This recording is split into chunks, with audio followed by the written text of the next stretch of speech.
I spent 47 years at Abilene College teaching students history. For 47 years, I told stories of the past, analyzed events, and challenged young minds to consider how the actions of individuals change the fate of nations. But it wasn't until I was 74 that I truly realized that history is more than just the pages of a textbook. History is what happens inside every family, behind closed doors, among those closest to you. The keys to the house on Willow Street rested in my palm with a cool weight. A one-story cottage with a white picket fence, a veranda, and a small garden. No big deal to most people.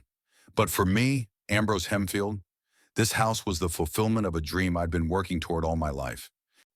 That's it, Mr. Hemfield. The realtor named Dahlia handed me a folder of papers. The house is officially yours.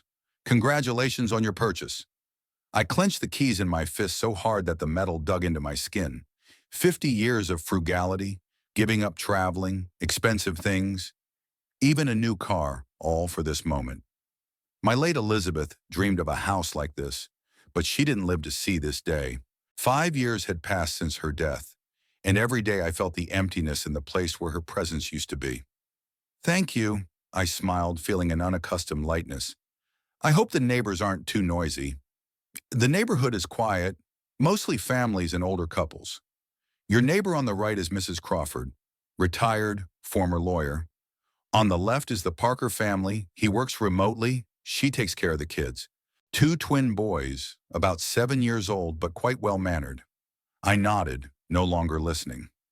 My gaze slid through the rooms, a spacious living room with a fireplace, a bright kitchen, 2 bedrooms, a study where my library would fit. It was exactly as Elizabeth and I had once planned it. I'll be fine on my own, thank you. I thanked Dahlia when she offered to help with the move. My son and his wife had promised to come over and help me unpack. The realtor left, and I was alone in the empty house, listening to the sounds of the house. The creaking floorboards, the light hum of the refrigerator, the ticking of the antique clock I'd first hung in the living room. Elizabeth and I had gotten it as a wedding gift from her parents, a relic that had survived 52 years of marriage with us. The phone rang, snapping me out of my reverie. Dad, we're leaving. Randall's voice sounded impatient. Nancy took the day off to help you with your things. Ashton's coming after school too. Thanks, son, I smiled involuntarily. Randall and I had always had a complicated relationship. He'd been withdrawn as a child, preferring computer games to books. And in high school, he'd openly rebelled against my attempts to instill in him a love of history and literature. Elizabeth thought I was being too hard on him, demanding too much. Perhaps she was right. By noon, the furniture truck pulled up, followed by Randall's black SUV. My son got out of the car first, tall, balding, wearing a strict gray suit. The years had made him look even more like me, the same heavy brow, the same stubborn chin. Only his eyes are different, restless, as if he's constantly comparing himself to someone else and not satisfied with the result. Sheva, you look great, Dad, Randall hugged me awkwardly. How's your lower back? Dr. Hammond said you need to watch your exercise. Since when do you talk to my doctor? I frowned. Just taking care of you, he shrugged. After Mom died, you stopped taking care of your health. Nancy, my sister-in-law, a slender blonde in an immaculate white suit, stepped out of the car. The heels of her shoes clattered down the walkway to the house. In 20 years of marriage to Randall, she had never once called me Daddy or Father, always only Ambrose or Mr. Hemfield. What a pretty little house, she exclaimed with feigned delight as she looked around. So cozy, and the garden is marvelous. How much did you pay for it, Ambrose? Enough, I answered dryly. Nancy was always interested in money. How much I earned, how much I saved, how much I had left in my bank account. Elizabeth thought I was being unfair to her. That business interest masked genuine concern. But I could feel the falseness in her smile, see the cold calculation in her eyes. Grandfather. Ashton, my only grandson, jumped out of the car and gave me a really big hug.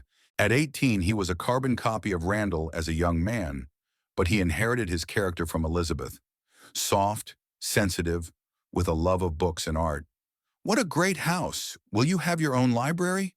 His eyes lit up. Can I come here to study? It's impossible to concentrate in the dormitory. Of course, my boy, I ruffled his hair. Your grandmother would be happy to have you use her books.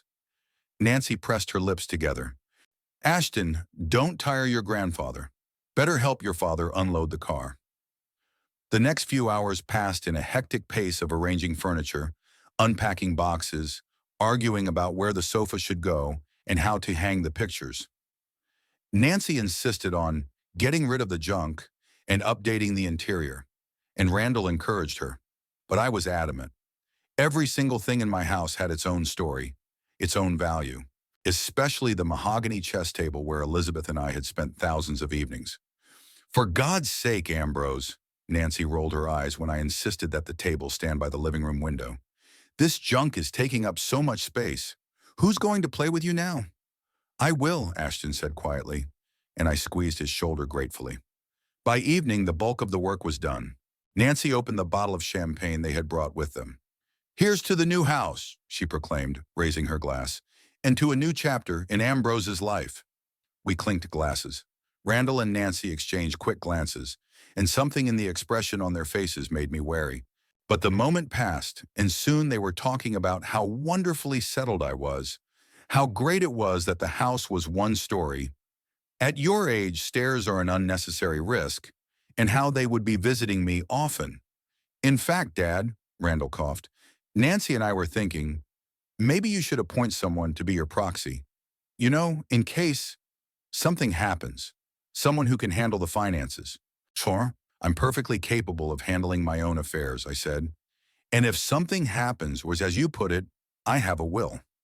Of course, Dad, of course. Randall held up his hands in a conciliatory gesture. We're just worried about you.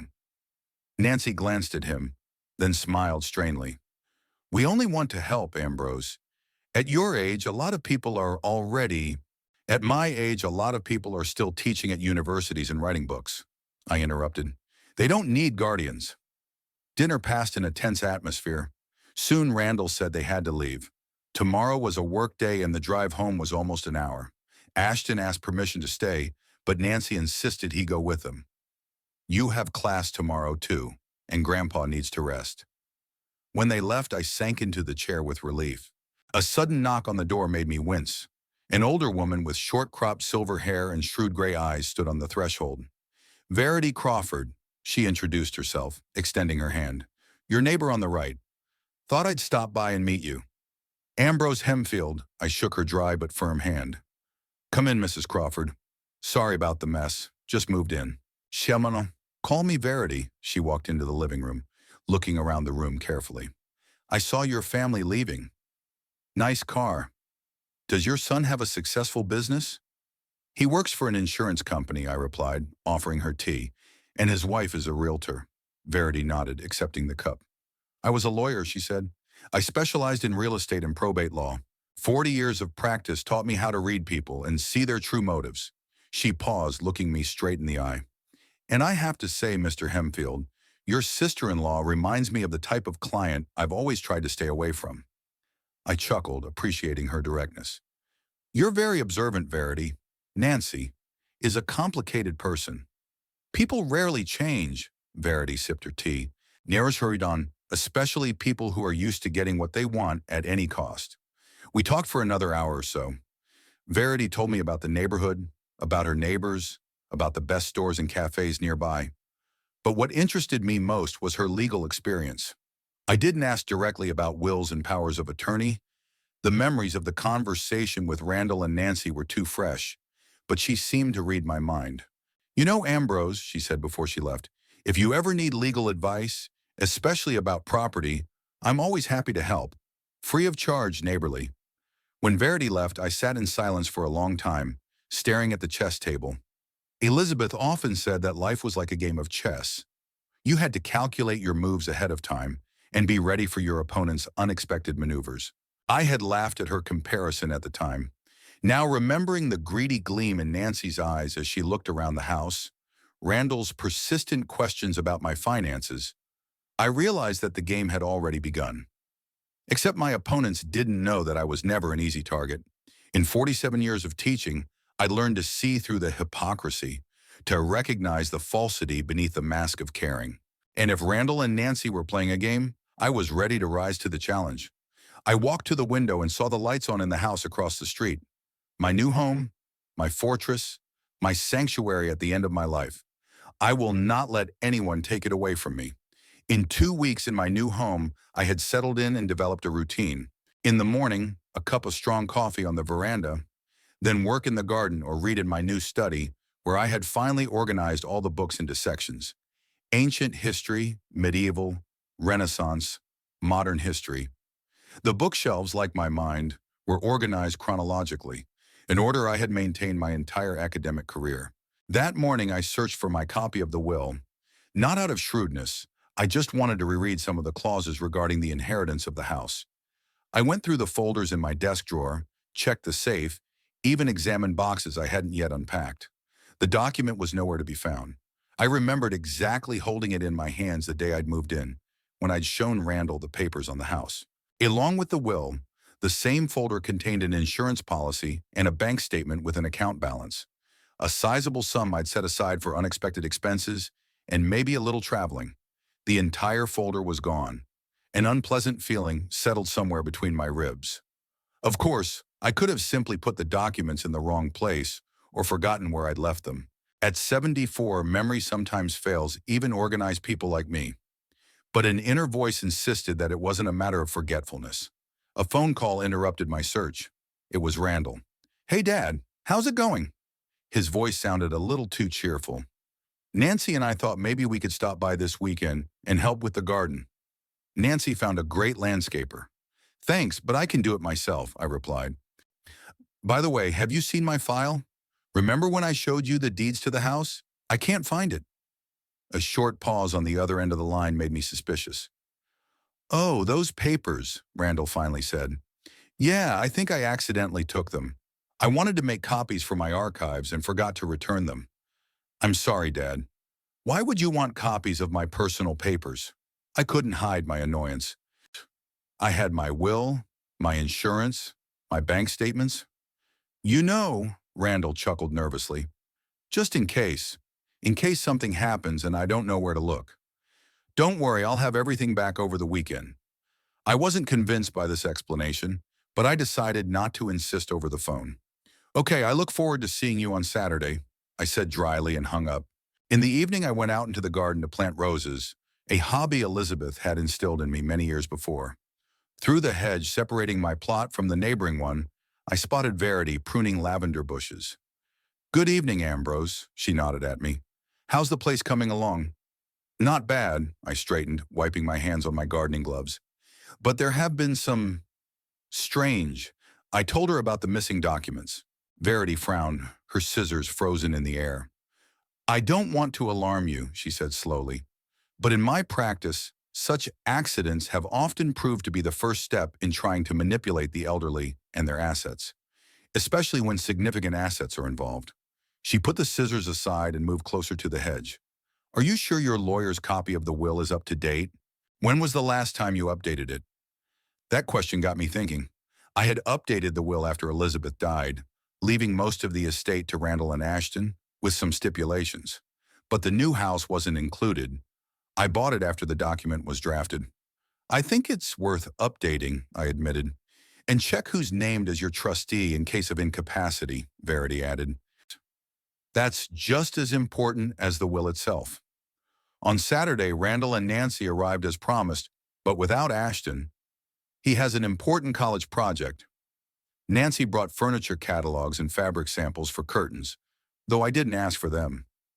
"Your furniture certainly holds a lot of memories, Ambrose." She spread glossy brochures on my kitchen table. "But you'd have to admit it belongs in a museum, not in a modern home." "My furniture fits perfectly in my house," I cut her off. "Randall, did you bring my papers?"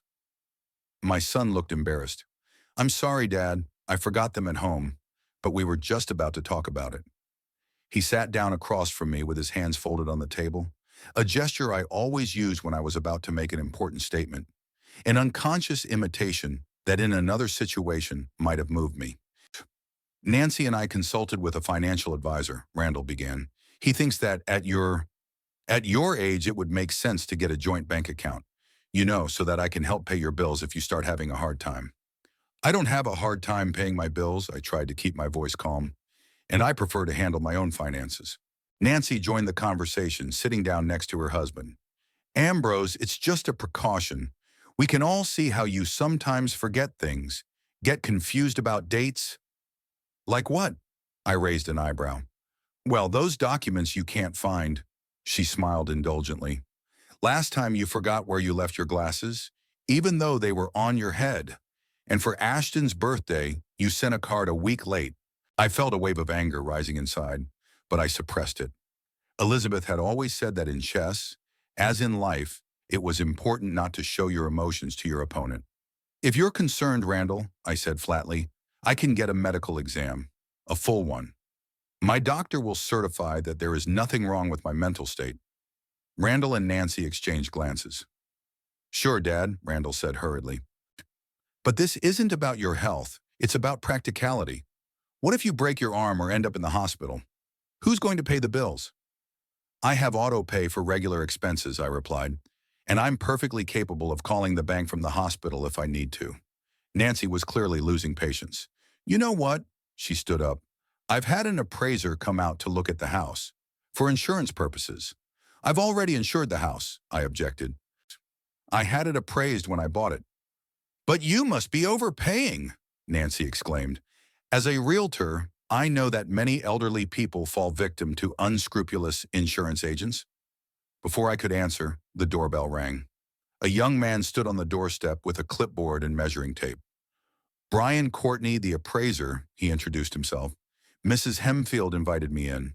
I wanted to object, but Nancy was already leading him through the rooms, pointing out the trouble spots that were lowering the value of the property. Randall, meanwhile, continued to convince me of the need for a joint account. And also, Dad, he said, lowering his voice, we thought you should sign a power of attorney in case something happens, so I can make decisions about your health and your assets.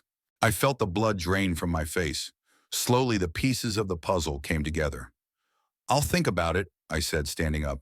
Now, if you'll excuse me, I need to take my medicine. I went into the bathroom and closed the door, trying to collect my thoughts. Through the window, I could see Brian taking pictures of my house from the outside, and Nancy was animatedly explaining something to him, pointing to the roof and garden. When I returned, the surveyor had already left, and Nancy was talking to someone on the phone in the garden. Randall was going through the drawers of my desk. What are you doing? I asked from the threshold of the study. He flinched and turned around, smiling guiltily. Looking for my checkbook, he said. Nancy wants to show you how you can automate payments. I already told you that I have auto payments set up, I replied icily. And I'd rather you didn't go through my stuff without asking. Randall looked hurt. God, Dad, I'm just trying to help. You've been getting so suspicious lately. The rest of the day passed in a tense atmosphere. Nancy insisted on making lunch, even though I wasn't hungry. She fussed in the kitchen, picking out flaws in my appliances, suggesting that I replace outdated appliances. Awesome. And those cabinets, Ambrose, she shook her head. That design went out of style 20 years ago. I know a great contractor who could update everything in a couple weeks. I like my kitchen the way it is, I replied. But consider reselling it, Nancy insisted. A modern kitchen can increase the value of a house by 15 to 20%. I don't plan to sell the house, I retorted. Never. After lunch, I cited fatigue, hinting that it was time for them to leave. Randall reminded me of the documents and promised to bring them next time. Before he left, he brought up the power of attorney and the joint account one more time. Just think about it, Dad, he said. Nancy and I just want you to be comfortable and safe. When they finally drove away, I sank into the chair without energy. Half an hour later, the doorbell rang. It was Ashton, excited and a little scared. Grandpa, can I come in? He looked around as if he was afraid he was being watched. I need to talk to you. I let my grandson in and we went into the kitchen. I made tea, a ritual that always calmed me in difficult times. Grandpa, Ashton spoke softly, nervously twirling the cup in his hands. I overheard Mom and Dad talking about you and the house. About what exactly? I tried to keep my voice casual. They think you're, he hesitated for words, that you can't take care of yourself anymore. Mom said it would be better if you moved to a place where professionals could take care of you. And the house. They want to sell it. I squeezed the handle of the cup so hard my knuckles turned white. When did you hear that? Last night. Ashton looked unhappy. No, they don't know that I know. Grandpa, they even made a list of nursing homes. Mom's already contacted some Golden Sunset or something. Golden Years. I remembered the brochure Nancy had accidentally left on the coffee table the last time she visited, a luxury nursing home on the outskirts of Abilene. Yes, that's right, Ashton nodded. They said they had to get you to sign some papers first. Power of attorney? I didn't quite understand the legal part. I took a deep breath, trying to calm the storm of emotions inside me. Betrayal is a bitter word, especially when it comes to your own son. But the facts spoke for themselves. The missing documents, the persistent talk of a joint account in power of attorney, the appraisal of the house for insurance. Thanks for telling me, Ashton. I put my hand on my grandson's shoulder. It explains a lot. What are you going to do? I could see the worry in his eyes. I don't know yet, I admitted, but don't worry, I won't let them manipulate me. When Ashton left, I sat in the darkness of the living room, staring at the chessboard. Elizabeth always said, if you find yourself in a difficult position, don't panic. Assess the situation, find your opponent's weaknesses, and develop a plan. The next morning, I knocked on Verity's door. She didn't seem surprised by my early visit. Your fears were justified, I said, as she offered me coffee on her veranda. My son and his wife plan to put me in a nursing home and sell my house. Verity shook her head, but there was no surprise in her look. Unfortunately, these situations are not uncommon, she said, especially with valuable real estate and elderly parents living alone. What is your advice? I asked, feeling the old teacher's pride give way to the need to recognize that I needed help. First and foremost, protect your assets, Verity said clearly, as if she were reading out paragraphs of a lawsuit. Update your will, verify powers of attorney, perhaps set up a trust, and most importantly, document your legal capacity. Capacity? If they try to get custody of you, they'll have to prove that you're incapable of making rational decisions, Verity explained. A medical examination proving your mental clarity would be a strong argument against that. I nodded, feeling a plan forming in my head.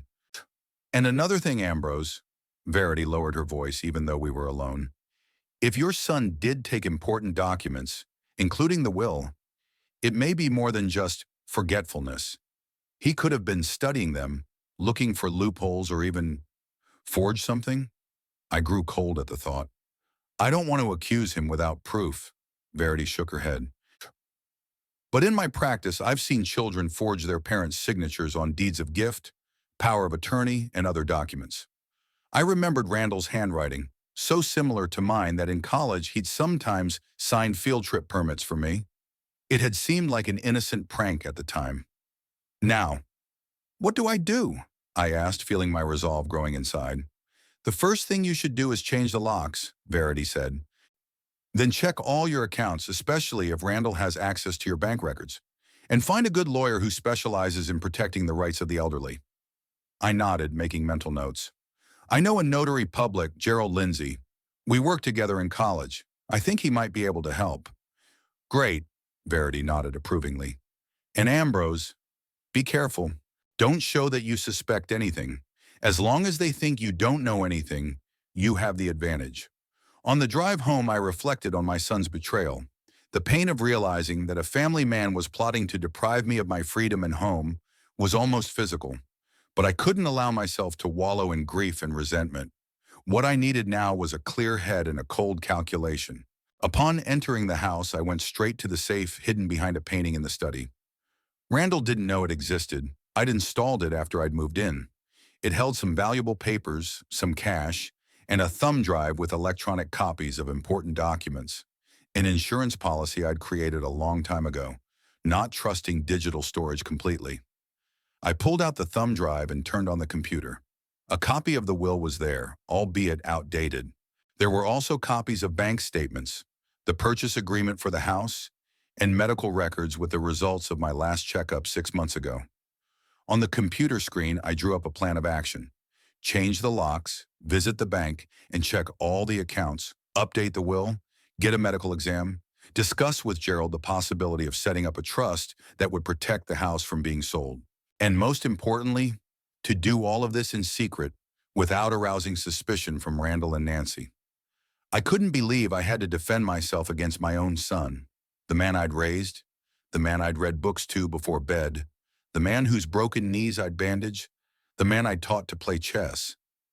But the facts spoke for themselves, and I had always been a man who trusted facts more than emotions. This game was just beginning, and I wasn't going to lose without a fight. After all, I had always been a good strategist. It was time to use that skill not to analyze historical battles, but to defend my own life and home. For 2 weeks, I methodically executed my plan. Changed the locks, assuring the hired locksmith that I had simply lost my keys. I visited the bank and checked my accounts. Luckily, there were no unauthorized transactions. Met with Gerald Lindsay, who, despite his 79 years, retained a clear mind and a professional attitude. He helped me draft a new will and power of attorney, naming Verity Crawford, not Nancy or Randall, as trustee. "Are you sure, Ambrose?" Gerald asked, adjusting his thin-rimmed glasses. "Yeah, Ron. You've only known her for a month." "She's a former probate lawyer," I explained, "and the only person I trust right now." Gerald nodded. He knew all too well how often children betrayed their parents for an inheritance. I also underwent a full medical examination with Dr. Harris, the new doctor I'd chosen without Randall's input. The results confirmed what I already knew. I was in excellent physical and mental shape for my age. Dr. Harris even joked that my brain functioned better than many of her 50-year-old patients. I kept all my legal documents, copies of my new will and power of attorney in Gerald's safe, and duplicates in a stash behind the bookcase. I was prepared for Randall and Nancy to take some action, but I didn't expect them to dare to act so quickly and brazenly. Saturday morning, as I was eating breakfast on the porch, Randall's familiar black SUV pulled up to the house. His son got out of the car in a business suit, which was odd for a day off. Nancy, elegant as ever, held a leather folder. They were followed by an unfamiliar, middle-aged man with a neat beard. "Good morning, Dad." Randall smiled strainedly. "We thought it had been a while." "It's only been 2 weeks," I remarked, inviting them into the house. "Who is your companion?" "This is Mr. Pratt," Nancy introduced, "the manager of the Golden Years residence. We thought you might be interested in learning more about the possibilities." I inwardly tensed but kept a calm expression on my face. Randall looked nervous, avoiding my gaze. Nancy, on the other hand, exuded fake friendliness, bustling around the kitchen, making coffee, offering cookies they'd brought with them. Mr. Pratt, a lean man with measured movements and a professional smile, spread glossy brochures on the table with pictures of the golden years, spacious hallways, cozy rooms, manicured gardens. "Our residence offers a full range of services," he began his memorized speech. "From independent living to round-the-clock care. We have a swimming pool, a library, a movie room. There are cultural events every week, concerts, lectures, creative workshops." I listened in silence, studying not so much the brochures as the faces of my guests. Randall tapped his fingers nervously on the table, a gesture he'd adopted from me and which always betrayed his excitement. Nancy, on the other hand, exuded cold determination. "We've already made a reservation for you, Ambrose," she said when Mr. Pratt had finished his presentation. "A suite with a private balcony overlooking the garden. You'll be able to bring some of your personal belongings, books, photographs." "Booked?" I raised an eyebrow. "I don't remember asking you to do that." "We thought it would be a nice surprise." Randall smiled strainedly. "Do you know how hard it is to get a spot in the Golden Years? There's a waiting list months long." "We bailed you out," Nancy added. 5,000. The apartment will be ready for occupancy in 2 weeks. I leaned back in my chair, looking at them over my glasses. "And how do you suppose I'm going to live in this paradise? The cost of living there must be considerable." Mr. Pratt coughed. "Our basic services will cost 6,000 a month," he said, "plus an additional charge for specialized care if needed." 72,000 a year." I shook my head slowly. "My pension wouldn't even cover half of that." "We've taken care of that too." Nancy opened a leather folder and pulled out some documents. "If you sell the house, the proceeds will be enough for many years of comfortable living in the residence." This is it, I thought. The moment of truth. Sell the house? I acted puzzled. But I just bought it. It was an investment of all my savings. And a very good investment, Dad, Randall said. The real estate market is booming. Nancy's already consulted with her colleagues. Your house could sell for 20% more than you paid for it. Minus the realtor's commission, of course, Nancy added with a smile. But I'm willing to lower my percentage, given the family circumstances. I felt a wave of anger rising inside me, but I held it back. It wasn't time to show my true feelings yet. I don't think selling the house is a good idea, I said calmly. I'm happy here. I have a garden, neighbors I've made friends with. Why would I want to move to an institution, even one with a pool and a movie theater? Randall and Nancy exchanged glances. Mr. Pratt tactfully averted his eyes, pretending to study his brochures. Dad, we're worried about you, Randall leaned toward me. You live alone, unsupervised. What if you fall, or forget to turn off the gas, or you can't take your meds on time? I don't take any medication except vitamins, I reminded myself, and I have no memory or coordination problems. That's what you think, Ambrose. Nancy shook her head with feigned sympathy. But Randall and I have noticed that you've been getting more absent-minded. You're forgetting where you put things, getting confused about dates.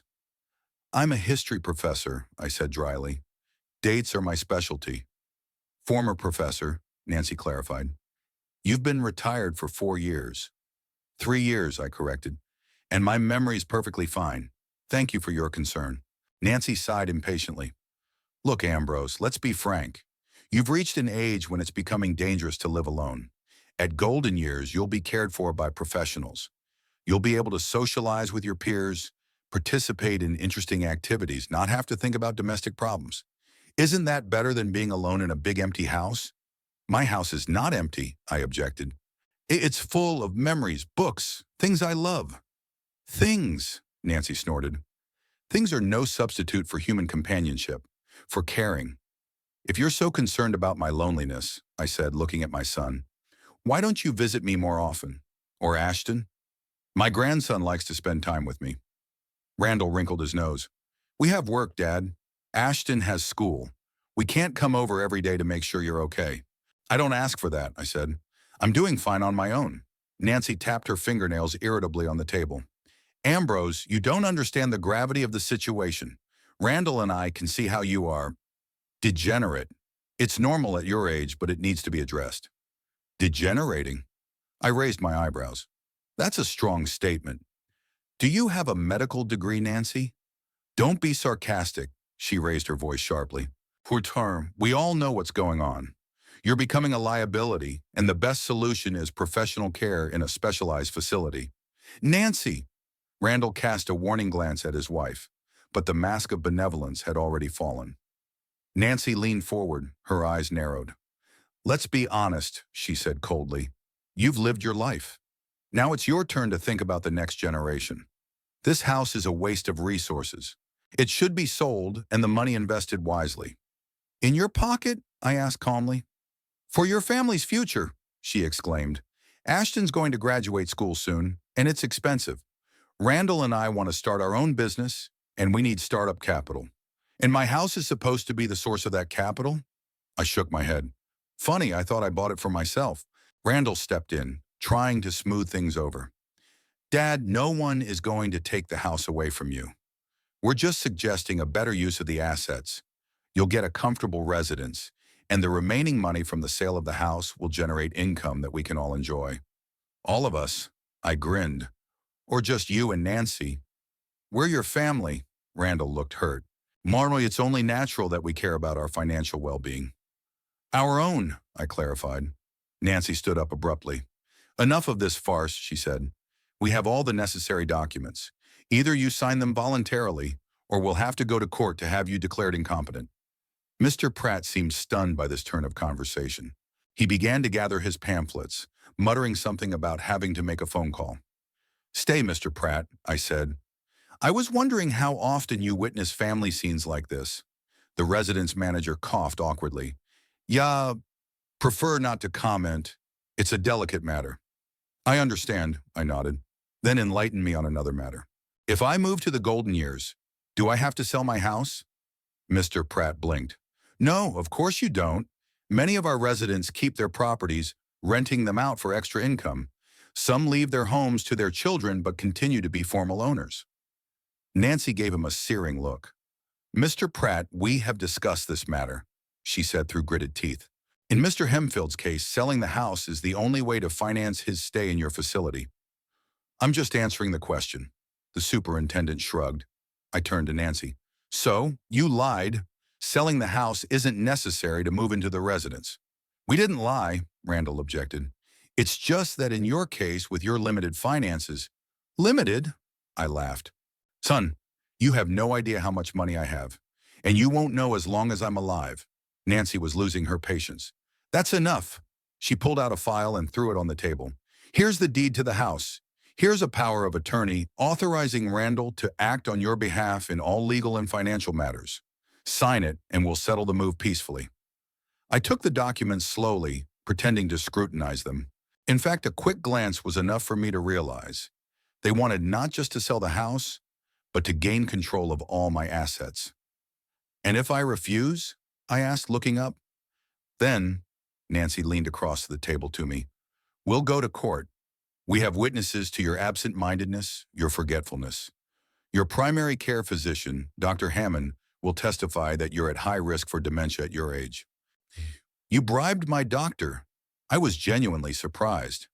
Not bribed, but consulted. Nancy straightened up. Like caring family members. And he agrees that you need supervision. I looked at her with a new understanding. Nancy didn't just want my house. She'd planned this operation long and carefully, preparing the ground, gathering evidence of my incapacity. What did Ashton think about it? I asked, shifting my gaze to my son. Randall averted his eyes. Ashton is young, and he doesn't understand the complexities of life. He's attached to you, but he doesn't see the big picture. The full picture? I raised my eyebrows. You mean like his parents trying to take the house away from his grandfather and locking the old man in a nursing home? Don't be dramatic, Dad, Randall grumbled. The golden years isn't a prison. It's a nice place with lots of amenities. Ochkim. And bars on the windows, though, I noted, pointing to a picture in the brochure that showed decorative but obviously sturdy window bars. That's for security, Mr. Pratt interjected. Some of our residents have episodes of disorientation. I realized it was time to end this farce. They came in with a plan, and they weren't going to back down. If I refused to sign the papers now, they'd find another way. Perhaps a harsher one, I sighed, pretending to give up. Okay, I said, slumping my shoulders. If you insist, I'll sign. But I need time to get ready to move. Unpack. Decide what to take with me. Nancy squinted incredulously, but Randall brightened. Sure, Dad. Take all the time you need. We'll help with packing, transportation. 2 weeks, Nancy cut her off. No more than that. Otherwise, we'll lose the reservation. 2 weeks, I agreed. More than enough. I picked up the pen and signed the paperwork, making sure it was different from my usual signature, a little more shaky, less confident. A little trick that might come in handy later if I had to challenge the authenticity of the signature. Nancy snatched up the papers as soon as the ink was dry. Now that's a reasonable solution, she said with a triumphant smile. Don't worry, Ambrose, you won't regret it. You'll be much better off in the golden years than here alone. If you need anything, Dad, just say the word. Randall put his hand on my shoulder. Nancy and I will organize everything. The move will be smooth, I promise. I nodded, not trusting my voice. The rage I'd been holding back the entire conversation threatened to burst out. Mr. Pratt looked uncomfortable, but the professional mask had returned to his face. I look forward to welcoming you to our residence, Mr. Hemfield, he said, shaking my hand. I'm sure you'll settle in quickly and make new friends. When they had gone, I sat still for a long time, looking out of the window. Then I got up slowly and went to the phone. I needed to call Verity and Gerald. Time to put Plan B into action. I no longer doubted my son's betrayal. His words, his looks, everything said he was completely under Nancy's influence. He may have felt remorse in his heart, but not remorse strong enough to stand up to his wife and turn down the opportunity to make a quick buck at my expense. The pain of betrayal was acute, but I couldn't let myself drown in self-pity. What I needed now was a clear head, I turned back to the chessboard that stood on the table by the window. Nancy and Randall had made their move. Now it was my turn. And I wasn't going to lose this game. They thought they were dealing with a helpless old man. They were about to find out how wrong they were. As soon as Randall's black SUV was around the corner, I headed toward Verity's house. My neighbor, as if anticipating my visit, was already waiting on the porch with 2 cups of hot tea. "I could tell by the look on your face that you'd had a difficult conversation," she said, gesturing for me to sit in the wicker chair. I told her about Randall and Nancy's visit with the administrator of the Golden Years, about the attempts to declare me incompetent, about the signed deed to the house. "You signed it?" Verity frowned. "Oh, a signature that wouldn't stand up to an expert's scrutiny." I allowed myself a small smile. "And yes, I made copies of all the documents before I handed them over." Verity nodded approvingly. "You're thoughtful. That's good. But now we need to act fast. If they file the deed of gift for registration, we have 2 weeks before I move into the nursing home." I sipped my tea. Nancy had insisted on that deadline. "I guess they won't register the papers until they're sure I'm really leaving. They're afraid of scaring me off." "That's a reasonable assumption," Verity agreed, "but I wouldn't risk it. We need to contact Gerald immediately." An hour later, we were sitting in Gerald Lindsay's small but elegant office. Despite his retirement age, my old friend retained his notary license and consulted on special cases, such as mine. "I'm impressed with your foresight, Ambrose," Gerald said, looking over the documents I'd brought. "A new will, a power of attorney in Mrs. Crawford's name, a medical report on your capacity. You've done your homework." "I'm a historian, Gerald," I shrugged. "We're always looking at the background of events, looking for patterns. Randall and Nancy's behavior in recent months had created a pattern. I simply drew logical conclusions. And now we're dealing with fraud and possible forgery." Gerald took off his glasses and rubbed the bridge of his nose. "The deed of gift you signed is probably invalid, given the circumstances. But if they try to register it, they won't," I assured him. "I have a plan." I outlined my thoughts. Verity and Gerald listened attentively, occasionally asking clarifying questions. When I finished, the room was silent. "It's risky," Verity finally said. "But it could work, especially if we set up a trust fund to protect the house." "That's exactly what I was thinking," I nodded. "A trust administered by an independent trustee would protect my assets from Randall and Nancy's claims, even if they somehow got me declared incompetent." Gerald pulled a file folder from his desk drawer. "I prepared the preliminary paperwork for the irrevocable trust after our last meeting," he said. "I had a hunch they might be needed." We spent the next 2 hours discussing the legal details. Gerald drafted new documents, including an application to invalidate the gift on the grounds of psychological duress and misrepresentation. Verity, with her expertise in probate law, suggested amendments and additions. "Now we need proof of their intentions," she said when the basic documents were ready. Section, recordings of conversations, witness statements, something that would prove pressure from them. "Ashton," I nodded confidently, "my grandson heard their plans. He could confirm that they'd discussed getting rid of me and getting the house. Witnessing a family member against other family members can be problematic," Gerald observed. "But it's better than nothing." "Anything else?" I wondered. "Mr. Pratt from the Golden Years. He heard Nancy threatening to sue me if I didn't sign the papers. Saw her aggressive behavior." "Okay," Verity was making notes in her notebook. "What about taping conversations? It's legal in the state as long as one party knows about the recording." "I have a tape recorder," I said. "It's old-fashioned, but it's reliable, and I can set up a camera in the living room where we usually have our family councils." Gerald nodded. "The recordings would be strong evidence, especially if you can capture them discussing their plans for your house and money." After meeting with Gerald, Verity and I stopped by an electronics store where we bought a state-of-the-art voice recorder with plenty of memory and a discreet camera that could be hidden among the books in the closet. "I feel like a spy," I admitted as we drove home. "I never thought I'd be secretly recording my own son." "It's self-defense, Ambrose," Verity said softly. "They were the first to break the trust. You're just protecting yourself and your property." "Ashton called me this evening." His grandson's voice sounded strained. "Grandpa, your parents say you've agreed to move into a nursing home. Is that true?" "Come over tomorrow," I said, lowering my voice to a whisper. I'll explain everything. But don't tell anyone you're coming to see me. The next day, Ashton arrived early in the morning, excited and confused. I led him into the garden, away from the house, where we could talk freely. I signed the papers under duress, I explained as we sat down on a garden bench. But I have a plan, and I need your help. I told my grandson the abbreviated version of the situation, that Randall and Nancy were trying to appropriate my house and put me in a nursing home against my will, and that I was going to confront them legally. Are they really doing this? Ashton looked stunned, despite having informed me of their plans himself earlier. I was hoping I just misunderstood their conversation. Unfortunately, you got it right. I put a hand on his shoulder. I need you to be my eyes and ears, Ashton. Record everything they say about me, about the house, about their plans. You can do it on your phone. Spying on my own parents? He swallowed nervously. It's complicated, Grandpa. I understand, I nodded, and I don't want you to betray them. Just gather information that will help me protect myself. After all, you came to me because you were worried. Ashton looked at his hands for a long moment, then nodded decisively. Good, I'll help. They're not doing the right thing. It's not fair to you.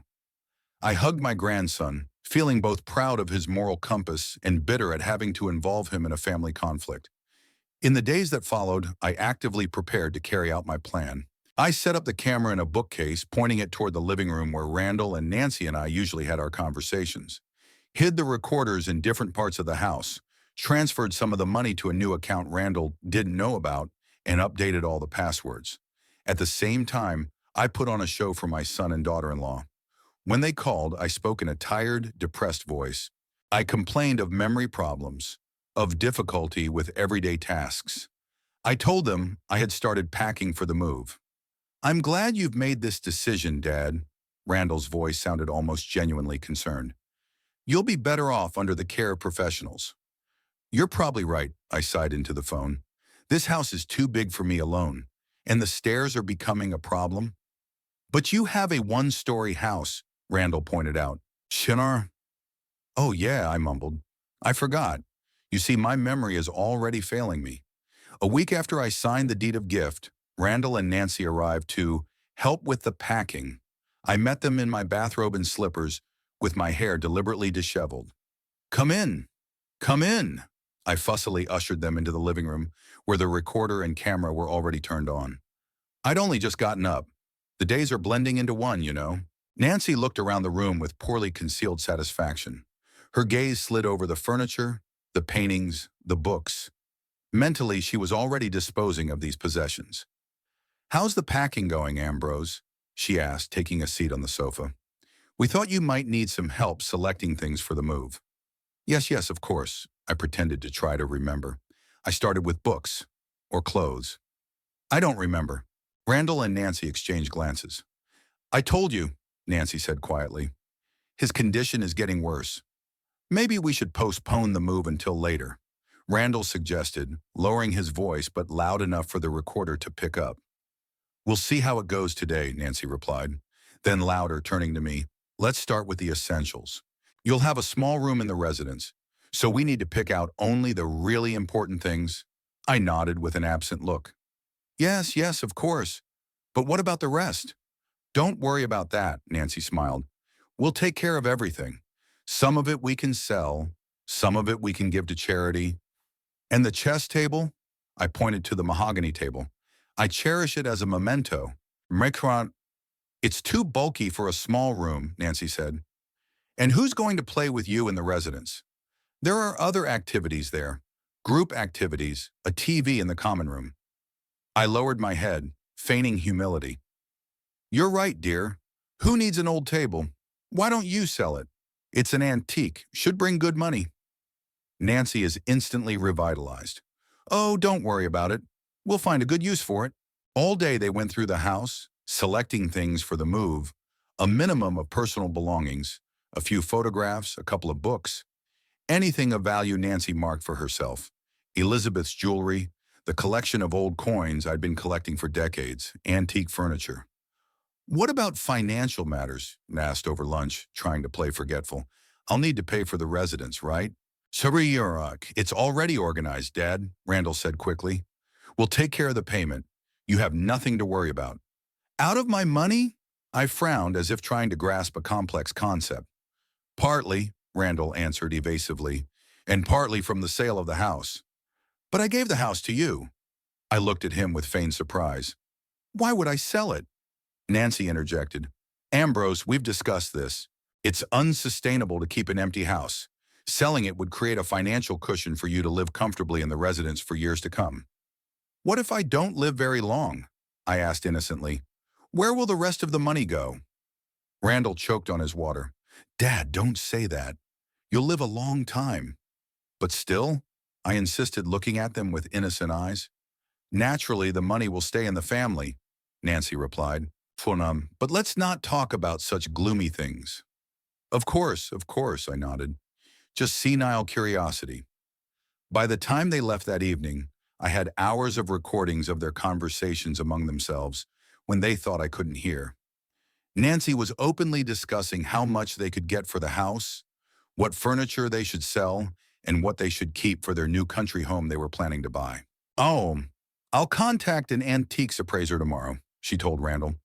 Some of your father's things are worth a decent amount of money, especially his coin collection and his chess table. Maybe we should leave him the chess table. Randall suggested it. He treasures it so much. Don't be silly, Nancy snorted. He won't even remember the table in a month at the Golden Sunset. He's already got a memory problem. And the table could sell for $5,000 at least. I sent copies of the tapes to Verity and Gerald. The next day, the three of us met to discuss how to proceed.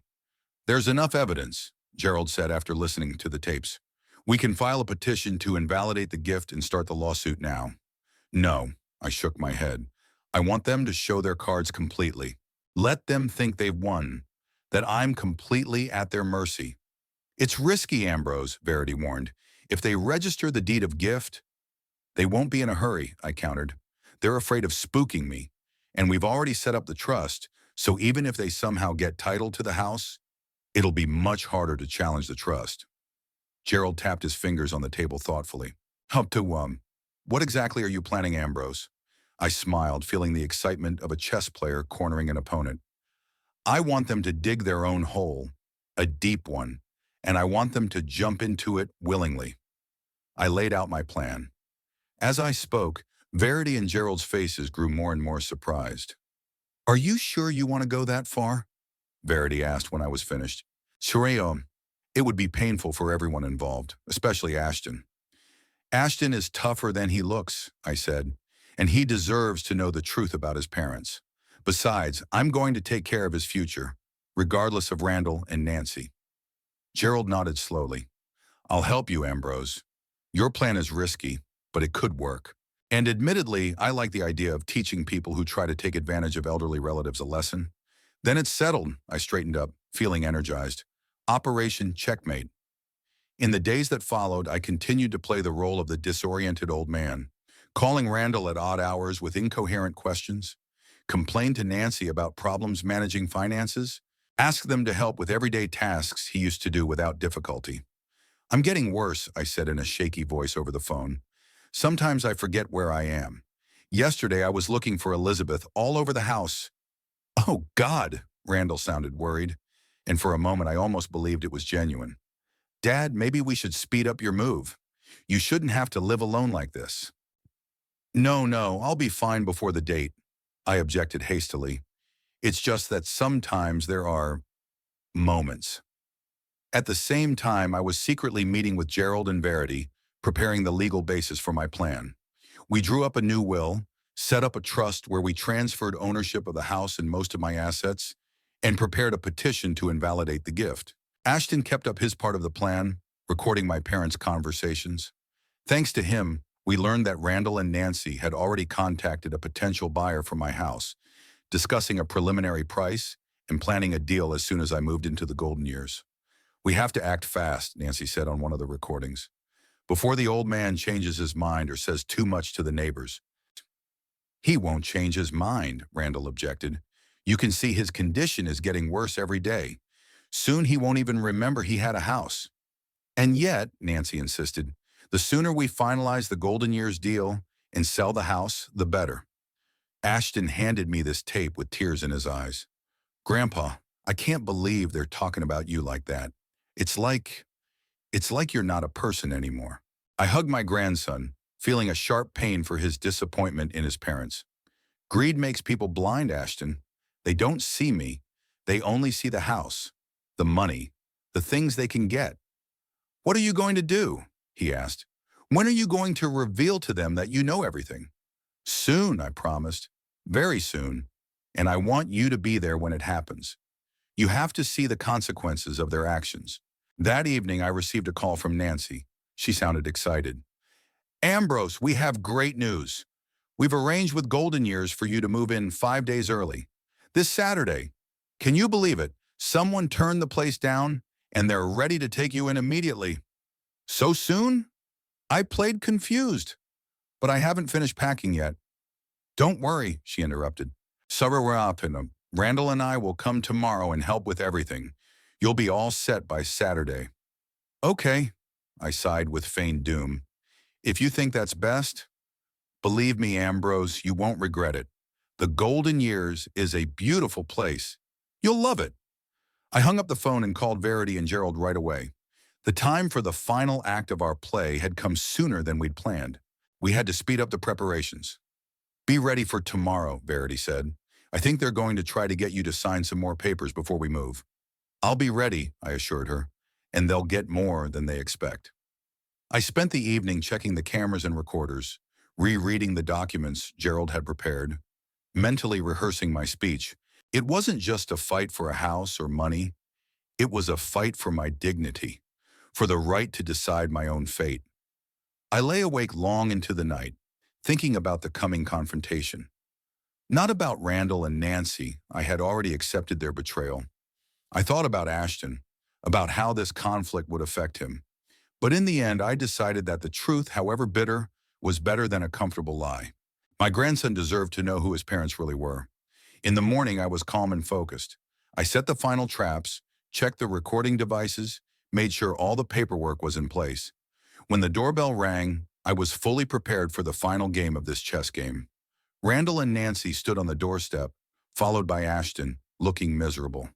I greeted them with a deliberate shuffle of my feet and a slight slouch.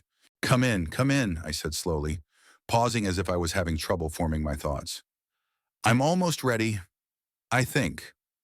Nancy glanced around the living room, where I had deliberately created a light mess. Scattered things, open boxes, stacks of books. Oh my God, Ambrose, she shook her head with feigned sympathy. You haven't even begun to pack. It's a good thing we're here to help. I tried, I said with a guilty look. But I forget what I've already packed and what I haven't. Yesterday I spent an hour looking for my glasses, and where were they? On your head, grandfather, Ashton said quietly. Yes, that's right. On my head, I slapped myself on the forehead. See how bad it is? You're right, I can't be alone. Randall and Nancy exchanged glances again, this time triumphant. Their plan was working even better than they had expected. Don't worry, Dad, Randall put his hand on my shoulder. We'll figure it out. The Golden Years will help you with recover. I hope so. I took a deep breath. You know, sometimes I don't even remember what day of the week it is. And I took my medication twice yesterday. Good thing it was only vitamins. Nancy nodded, not even trying to hide her satisfaction. It's very dangerous, Ambrose. You see, we didn't insist on moving for nothing. At the residence, the nurses will monitor your medication regimen. They set to work packing my personal belongings, sorting my clothes, sorting out my books. I watched them, occasionally interjecting incoherent comments or asking questions that had already been answered. And my chess table? I asked every half hour. Are we taking it? Each time, Nancy patiently explained that there would be no room for a table in the small residence hall room. Each time, I pretended I was hearing this for the first time and chagrinedly agreed. Ashton kept to himself, silently helping to pack my things. When Nancy sent Randall to the store for more boxes and went to make a phone call, my grandson came up to me. Grandpa, it's terrible, he whispered. They contacted some investor yesterday about the house, and they were talking about getting a loan. I nodded, keeping a serene expression on my face in case Nancy came back. Did you write it down? Yes, Ashton discreetly handed me the flash drive. Oh, and Mom called the bank on your behalf.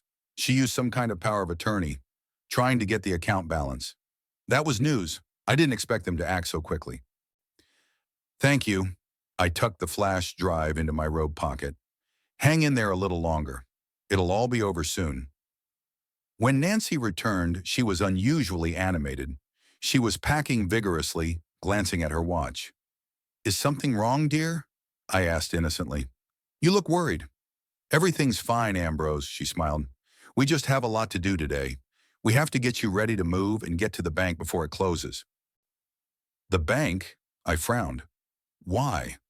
Remember when we talked about putting your accounts under Randall's management so he could help pay the residents' bills?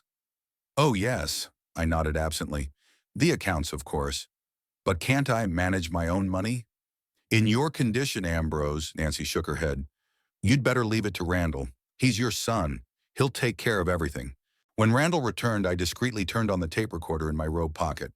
He and Nancy had secluded themselves in the kitchen, ostensibly to prepare dinner, but really to discuss future plans. I asked Ashton to help me pack the books in the study, and I crept quietly to the kitchen door. The loan has been approved, Nancy said in a low voice. As soon as the house is officially ours, we can get the money. The realtor says an interested buyer is willing to pay 15% above market value if the deal goes through quickly. What about a trust fund for Dad? Randall asked. We promised to set up a fund to cover his expenses at the residence. Nancy laughed. Randy, honey, why should we spend money on a trust fund when your father's not likely to live more than a year or two?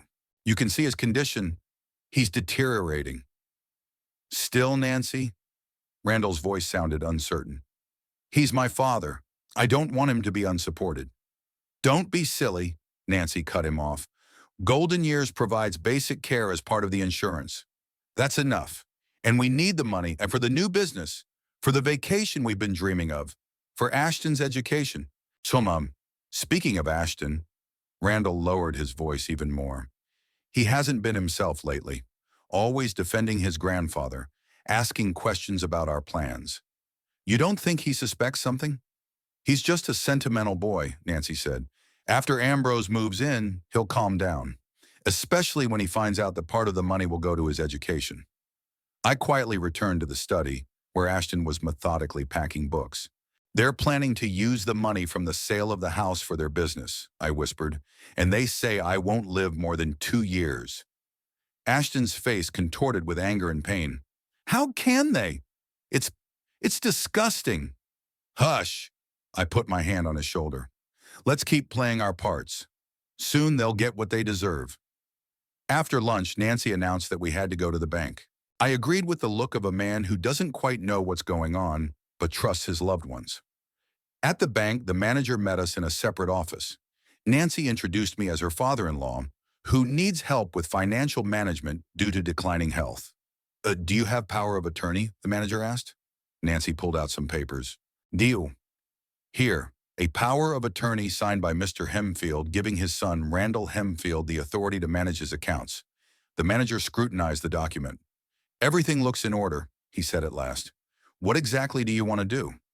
We'd like to add Randall as a co-owner of the account, Nancy explained, and perhaps withdraw some amount to cover the cost of moving Mr. Hemfield into a nursing home. I sat there with an absent look, occasionally asking where we were and why we had come. Randall looked uncomfortable, but Nancy was in her element, confidently handling the situation. How much do you want to withdraw? The manager asked. $50,000 to start, Nancy answered without hesitation. It's a lot of money to move in and set up. The manager raised his eyebrows but said nothing. He began the paperwork to change the status of the account. Mr. Hemfield, he turned to me, do you realize that you are adding your son as a co-owner of the account? That means that he will have the same rights to the funds as you do. I blinked a few times, then nodded slowly. Yes, of course. Randall is my son. I trust him. And you agree to the withdrawal of $50,000 today? 50? I acted surprised. Why so much? Nancy quickly interjected. For your move, Ambrose, remember we talked about it? The residence, the new furniture, the clothes. Oh, yes, I nodded. Of course, of course. If you think it's necessary. The manager looked concerned but continued with the paperwork. I signed them with a trembling hand, making sure the signature was different from my usual one, just as I had done with the gift certificate. When we left the bank, Nancy was in high spirits. Randall seemed depressed, but didn't mind when my wife suggested we stop by the car dealership just to see the new models. I've been wanting to upgrade my car for a long time, she said, and now that the financial issues are settled, why not treat yourself? At the dealership, Nancy went straight for the expensive models. I sat on the sidelines, ostensibly napping in a chair, but watching intently. Ashton joined me, his face a mixture of disgust and disbelief. They take your money and then they're going to spend it on a car? He whispered. That's insanity. It's greed, I replied quietly. But don't worry, everything is going according to plan. Nancy picked out an expensive SUV and began discussing the terms of the purchase with the sales manager. Randall stood nearby, nodding occasionally, but it was obvious that he wasn't the one making the decisions. We can put down a deposit today, Nancy said, and the rest of the money in 2 weeks when the sale of the property is finalized. What property? The manager asked. My father-in-law is moving into a nursing home, she explained with a smile.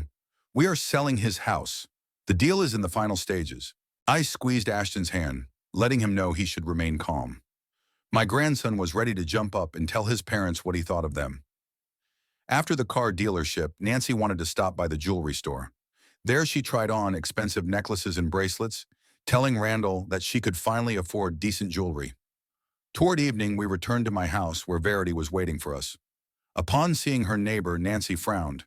Alexi, what are you doing here? She asked sharply. I invited Verity for tea, I replied with an innocent look. She's a good friend of mine. I wanted to say goodbye before I left. Nancy reluctantly agreed that Verity could stay for tea.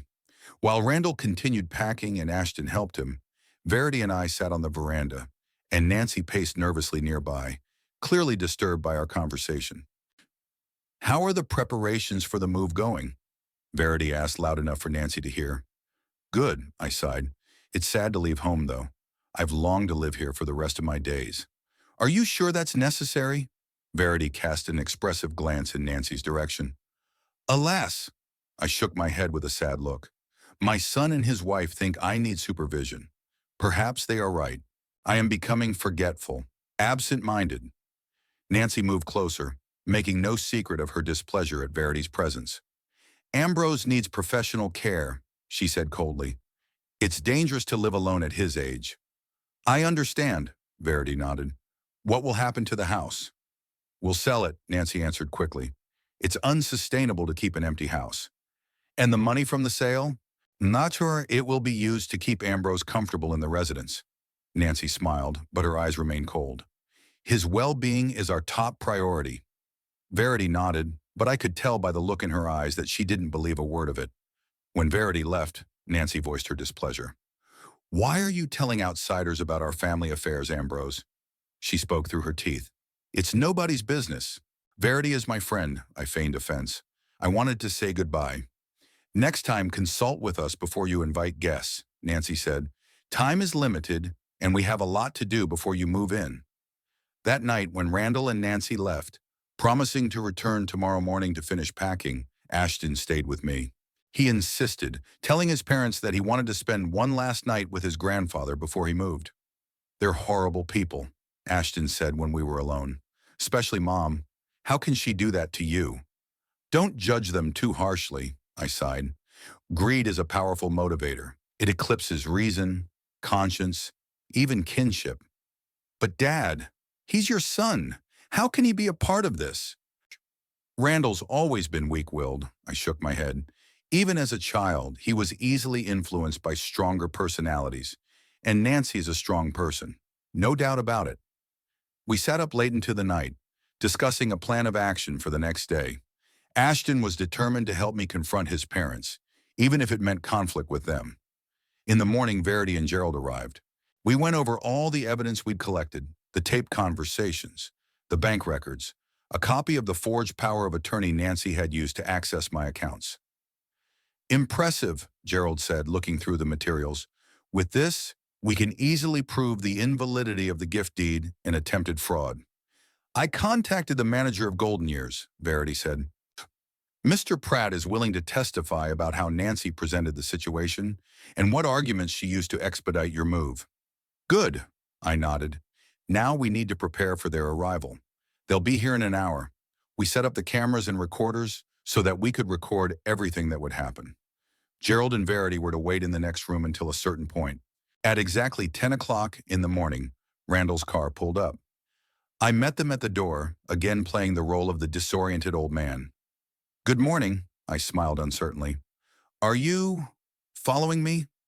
Yes, Dad, Randall patted my shoulder. Today is your big day, moving into your new home. Nancy took a quick look around the living room. I see you're almost ready. We just need to pack the last few things and then we can go. Where are we going? I asked with feigned confusion. Nancy rolled her eyes. To the Golden Years, Ambrose. To a residence for senior citizens. We've discussed this 100 times. Oh, yes, of course, I nodded. I forgot. Old age is no fun. While Randall finished packing my things, Nancy pulled some more papers out of her purse. Ambrose, we need you to sign these papers before you leave, she said, laying them out on the table. They're formalities for your stay in the residence. I took the papers and pretended to read them, holding them close to my eyes. What are these? I can't make it out without my glasses. It's an authorization to sell the house, Nancy explained impatiently, and the paperwork to close your current bank account. Everything will be transferred to an account managed by Randall. Why close my account? I frowned. Didn't we make Randall a co-owner yesterday?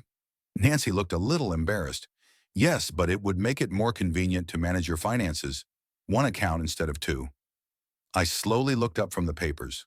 Or maybe it's just more convenient to embezzle my money that way. Nancy froze. What did you say? I asked. I repeated in a normal, firm voice, dropping the mask of senility. Are you closing my account to make it easier to embezzle my money? Nancy recoiled, her eyes widening with shock. Ambrose, you're confused. It's your fortune. My condition is fine, I straightened up. So is my memory. I remember every word you said about how you were going to dispose of my house and my money. Every plan you made, every lie you told. Randall walked out of the bedroom, hearing raised voices. What's going on? Your father's out of his mind, Nancy said quickly. He's having some kind of paranoid attack. No, Randall, I shook my head. I'm completely sane. And I know all about your plans to put me in a nursing home, sell my house, and embezzle the money. Randall turned pale. Dad, we just want you to be taken care of by professionals. Shush, honey. Really? I grinned. What about the new car Nancy picked out yesterday? Or the jewelry? Is that taking care of me too? Where did you... Nancy started, but I interrupted her. I have tapes of your conversations, I said, where you discuss how you're going to spend my money, where Nancy says I'm unlikely to live more than a year or two, where you plan to use the proceeds from the sale of the house for your business instead of keeping me in the residence. Nancy rushed to leave, but the door opened and Verity and Gerald appeared on the threshold. Going somewhere, Mrs. Hemfield? Verity asked calmly. Who are you? Nancy stepped back. What are you doing in this house? I'm Mr. Hemfield's lawyer, replied Gerald. Son, and Mrs. Crawford is his attorney, according to the new legal documents. What new legal documents? Randall intervened, confused. The ones that protect me from people like you, I answered, looking my son straight in the eye. The week after Randall and Nancy's revelation was spent in intense preparation, Verity and Gerald helped me gather the last of the legal documents, file the fraud charges, and prepare the final judgment that would set the record straight. I insisted that the meeting take place at my house, my property, where years of family memories had been made that Randall and Nancy had so easily betrayed. The morning of the deciding day was clear and sunny, an ironic contrast to the gravity of the upcoming conversation. I woke up early, feeling strangely calm.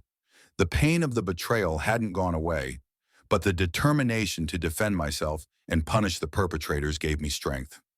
Are you sure you want to do it this way? Verity asked as she, Gerald, and I arranged the documents on the living room table.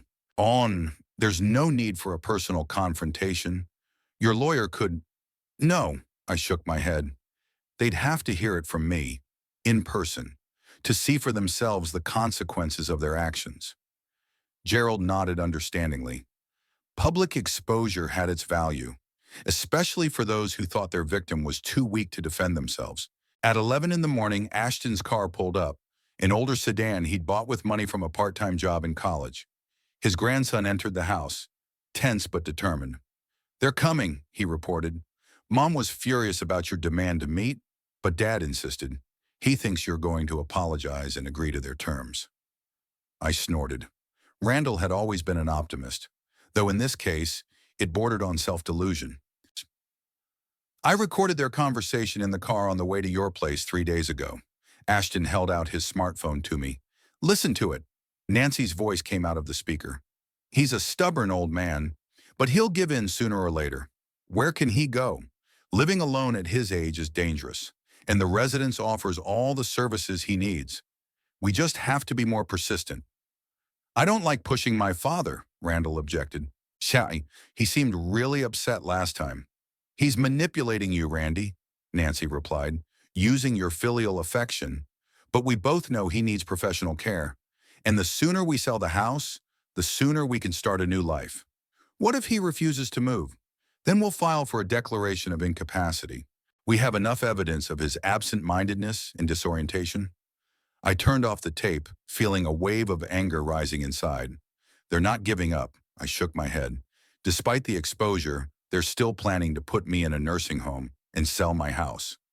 "Don't worry, Grandpa," Ashton squeezed my shoulder. "We won't let them do that." At 12 o'clock, Randall's black SUV appeared in the driveway. My son and his wife got out of the car, displaying opposite moods.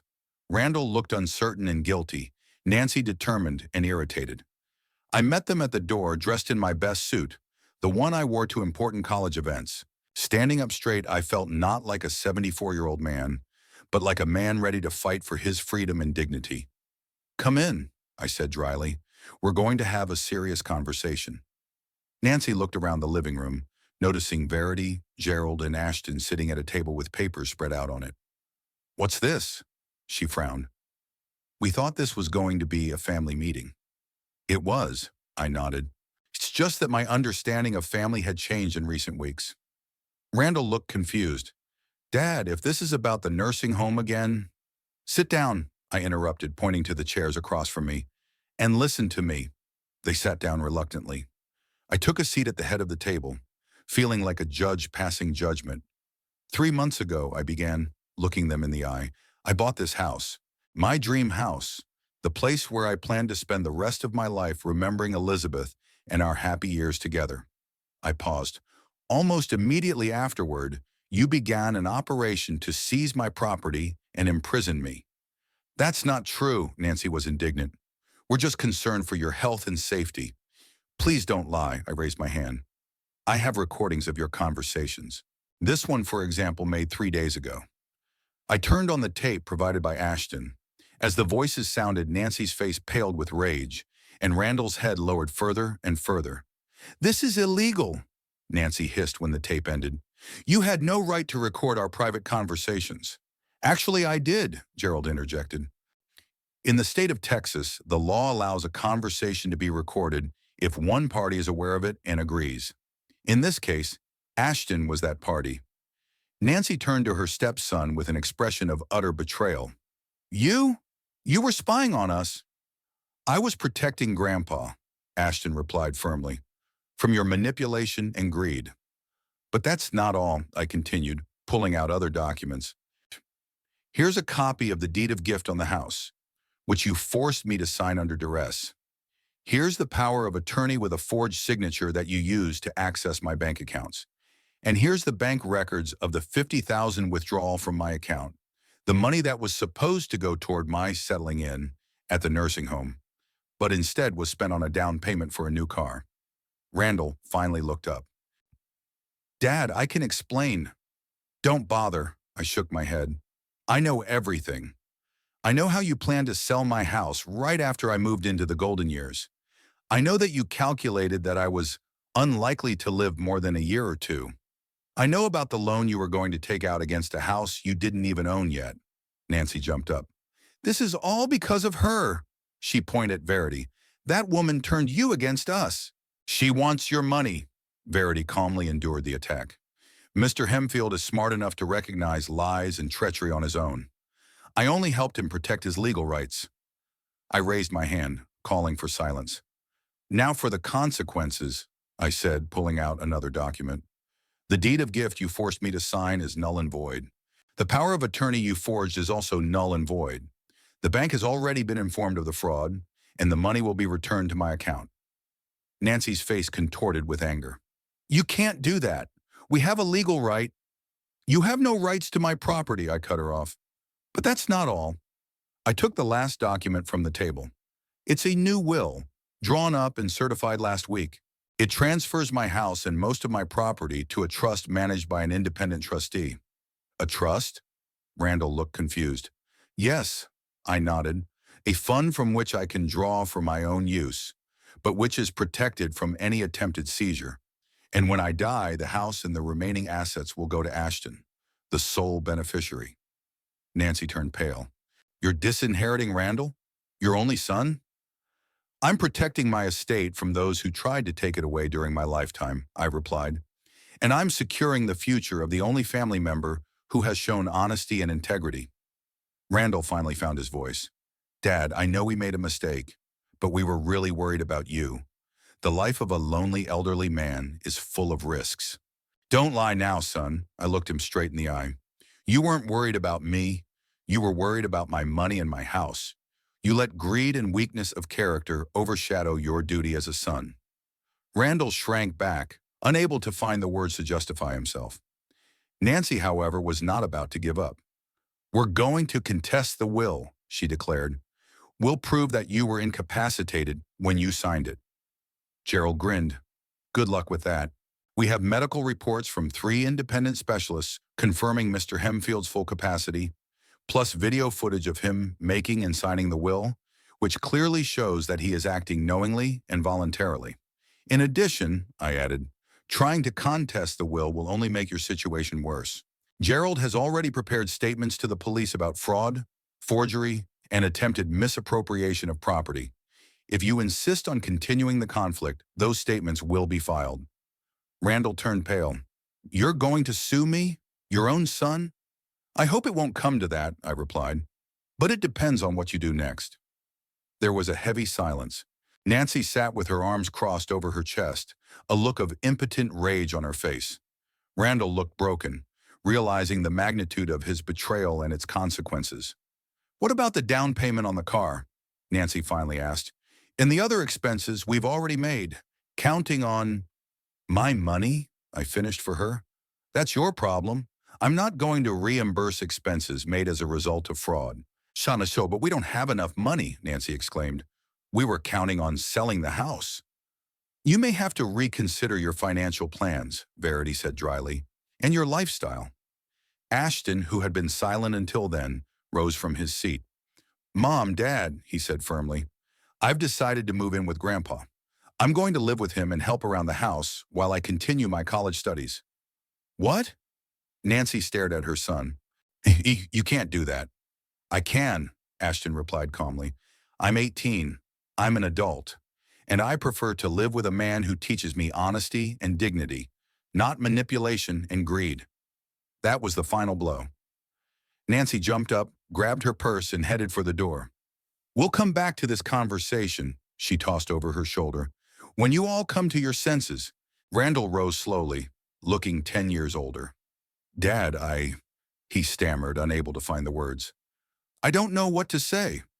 Then don't say anything, I said. Deeds speak louder than words, Randall, and your deeds say all I need to know. He nodded, lowering his head, and followed his wife. Through the window, I watched them argue fiercely as they got into the car. Then the SUV sped off and disappeared around the corner. There was silence in the room. Gerald was gathering papers. Verity was staring out the window. Ashton sat next to me, putting his hand on my shoulder in silent support. Are you okay? Verity asked quietly. I took a deep breath. I don't know. On one hand, I'd won, saved the house, protected my money, secured my future. On the other hand, I lost my son, though maybe I'd lost him a long time ago. I just didn't want to admit it. He made his choice, Verity said softly. Now he had to live with the consequences. Gerald closed his briefcase. Legally, it's settled. The deed of gift has been revoked. The house is protected by a trust. The new will is in force. If they try to contest anything, we have all the evidence we need to prove their fraudulent actions. I nodded, feeling not so much triumph as fatigue and sadness. Thank you both. Without your help, I might be sitting in the golden years right now, staring out the barred window. When Gerald and Verity left, Ashton and I stayed in the living room. My grandson brought us tea and turned on an old vinyl record player, a gift from Elizabeth for our 30th anniversary. Jazz came on, melodic, a little sad, perfect for the moment. So, are you sure you want to live with me? I asked Ashton. It's a big decision. Absolutely sure, he nodded. College dorms are noisy, and it's impossible to concentrate on your studies. Your place is quiet, peaceful, and has a library. Besides, I'll feel better knowing that you're okay. I'm not that helpless, I smiled. I know, Ashton smiled back. You've proven that. But two people in the house are better than one. Let's keep each other company. We moved Ashton's things into the guest bedroom. By late afternoon, it had become a young man's room, with books, a laptop, pictures of friends. I watched him settle in, feeling a strange mixture of sadness and hope. After dinner, we sat down to play chess at the very mahogany table Nancy was so eager to sell. Ashton made good moves. I had taught him the game since he was a boy, but he was still inferior in experience. Grandfather, he said, looking thoughtfully at the board, do you think they'll ever realize what they've done? I shook my head. I don't know, Ashton. Self-deception is a powerful force. Maybe they still think they acted in my best interest, that I'm just a stubborn old man who doesn't realize his own good. How can they think that after all the evidence? Oh, people believe what they want to believe. I made a move. To admit the truth would mean for them to admit their own greed and heartlessness. It's too painful. And you? Could you ever forgive them? I wondered. The question of forgiveness was a difficult one. My son's betrayal had left a deep wound that was unlikely to ever fully heal. I don't know, I answered honestly. Forgiveness doesn't mean forgetting or reconciliation. It's more like an inner release of anger and pain. Perhaps in time I'll be able to let go of those feelings, but trust them again? No. Ashton nodded, understanding. He made a move, and the game continued in cozy silence. At night, as the house drifted into slumber, I stood at the window for a long time, looking up at the stars. Thoughts of Randall, of his childhood, of our relationship over the decades, filled me with bitterness. Where had I gone wrong? What could I have done differently? These questions will probably haunt me for the rest of my days.